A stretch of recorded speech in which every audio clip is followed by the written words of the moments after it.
Today we're showing you a Kubota B3300SU tractor. It's a four-wheel drive tractor with a Kubota LA504 quick attach front loader. Tractor is in excellent shape, has just over 200 hours on it. Bucket's in nice shape, has got two hooks welded up top here. Paint's in nice shape on the tractor. Some very small surface scratches here in the hood, but very minor. Overall, a very, very sharp tractor. It is prior to all the Tier 4 emission regulations. Looks like the current hours are 265.2. Has the hydrostat transmission. Pedals right here for forward and reverse. Brake pedal up here as well. Loader control. And also your 3-point lever and your four-wheel drive lever. R4 tires are in great shape. 3-point hitch with 540 PTO.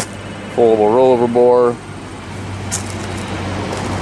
Just a very, very clean tractor. If you're looking for a tractor for property maintenance, anything to that nature, this is going to be a very nice fit.